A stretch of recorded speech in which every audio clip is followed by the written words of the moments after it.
Fire and brimstone coming down from the skies. Rivers and seas boiling. 40 years of darkness, earthquakes, volcanoes. The dead rising from the grave. Human sacrifice, dogs and cats living together, mass hysteria. Enough, I get the point. Welcome back to Thinking Critical. This is Wes, and we've got some rumor mill action from Marvel Comics. Bleeding Cool had an article came out, I believe it was yesterday or the day before, had some interesting information regarding Empyre, regarding the upcoming Knull event, as well as some of the things that Marvel are going to be putting an emphasis on moving forward through 2020 and maybe into early 2021. And here to talk with me about all this is my good friend Perch. Hey there, how you doing? I'm doing good. Hopefully you're enjoying your vacation, taking a little bit of time out for little old me and my viewers. I appreciate it. No problem at all. Happy to do it. And there's a lot going on with comics right now. So the one big thing's going on. We've covered it here on the channel, and hopefully that all gets settled up soon. Don't see that happening. This was probably going to go out for a little bit longer, but we do have some information about comic books themselves.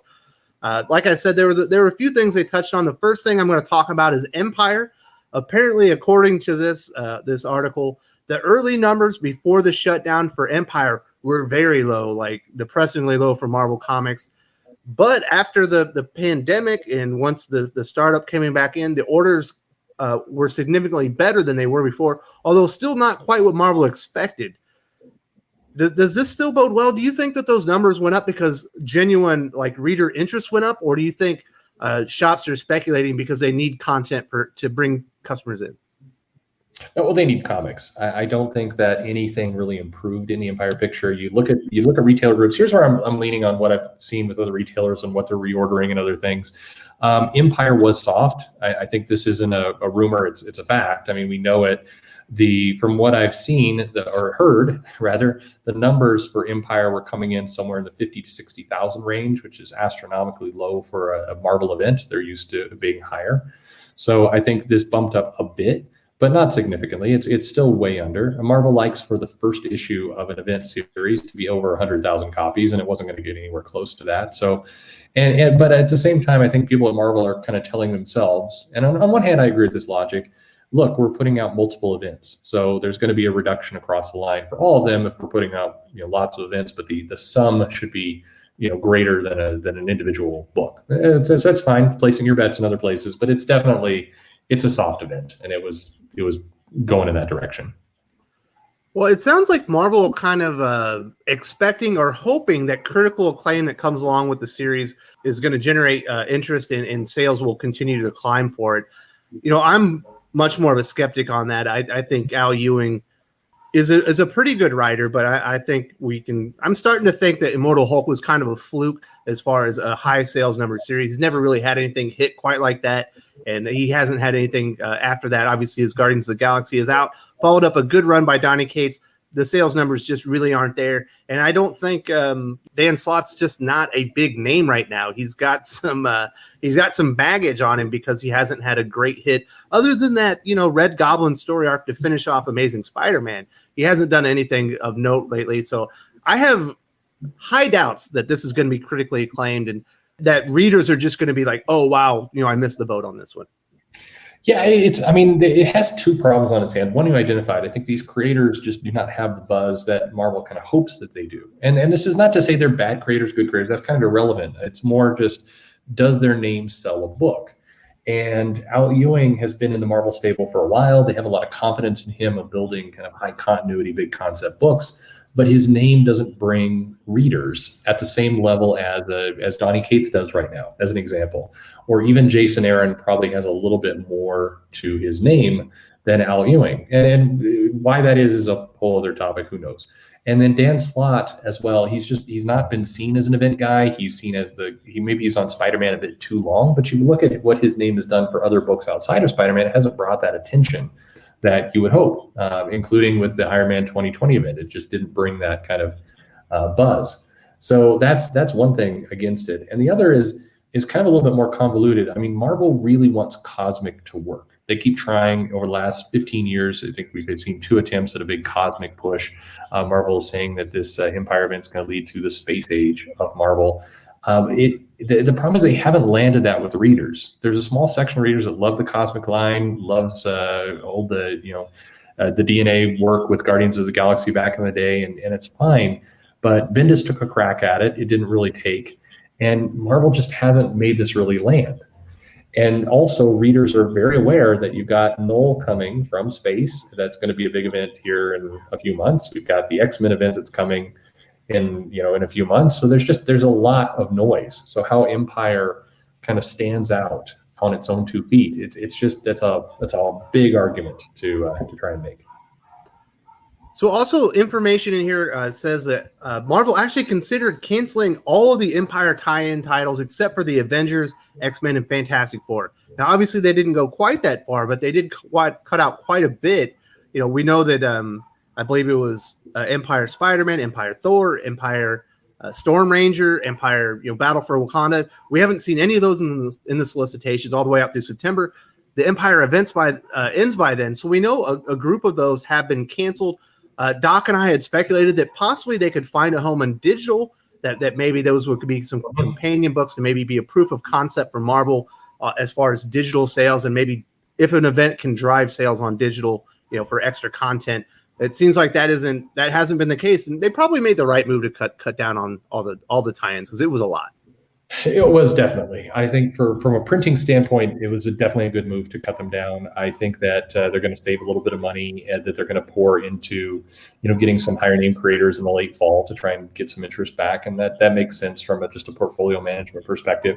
I probably would have tried to put some of these on digital, even though I didn't think they had a big market. I would have taken things like the Empyre Storm Ranger, which was a goofy series to begin with, but just a couple of these and put them out on digital at a very cheap price. Like try a 99-cent digital comic that tied into this event. See if you can get some attention there.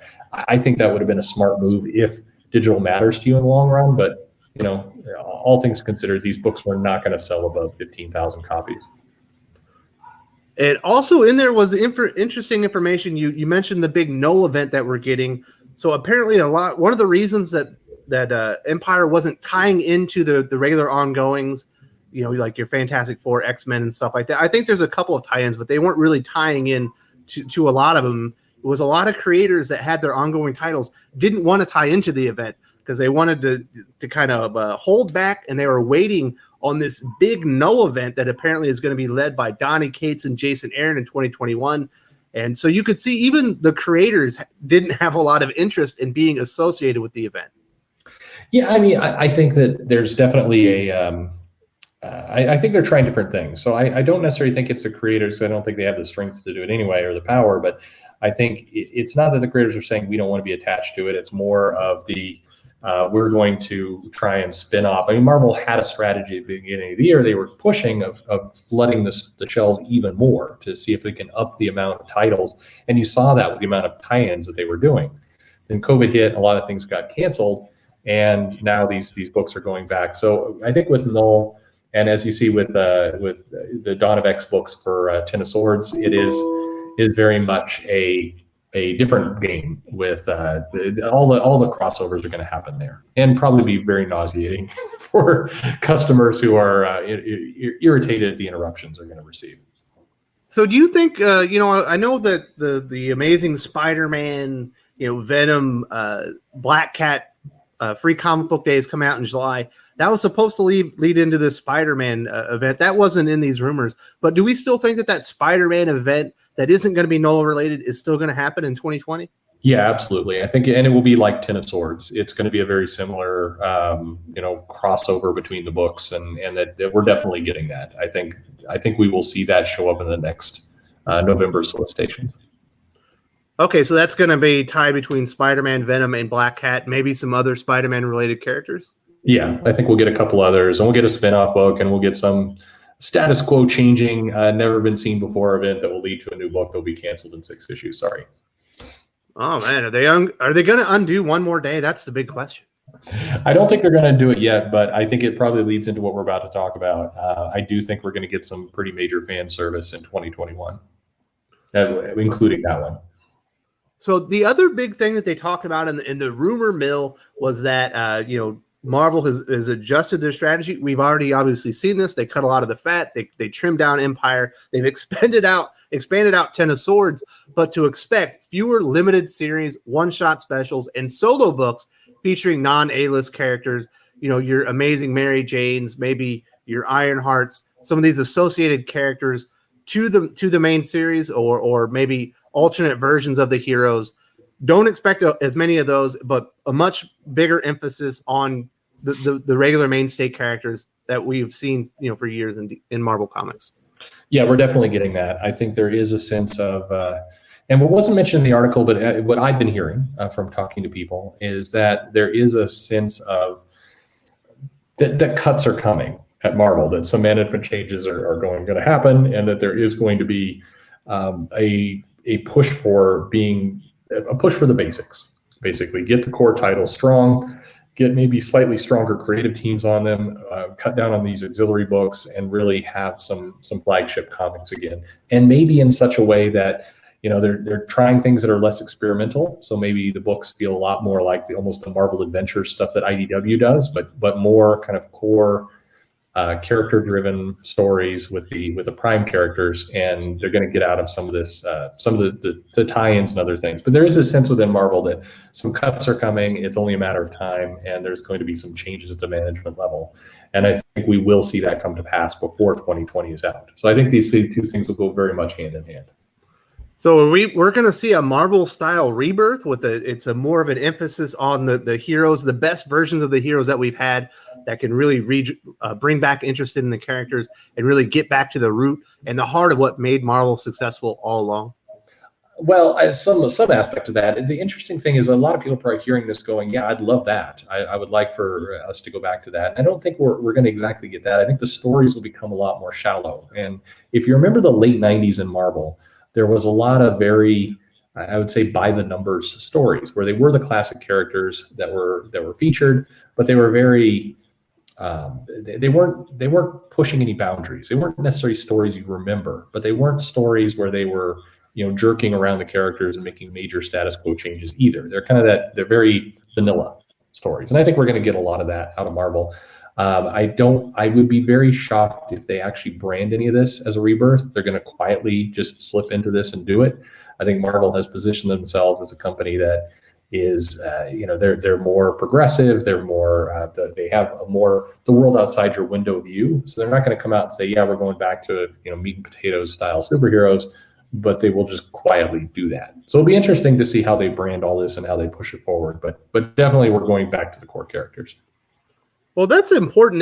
They have got to put an emphasis on those core characters, because if you think about it, I do think Nick Spencer's Peter Parker Spider-Man character, he's in pretty good shape.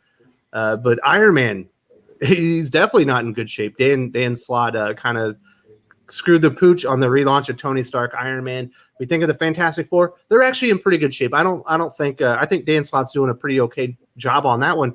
But even Immortal Hulk, which was a really big series, it feels like Al Ewing has definitely lost steam. People have lost interest in that title. Just think of some of the other big characters. Captain America is in terrible shape. I have never seen less interest in the character than what we're seeing right now. Even Black Panther, there's not a lot of interest, even though the characters kind of come to the forefront of people's consciousness with Marvel Comics.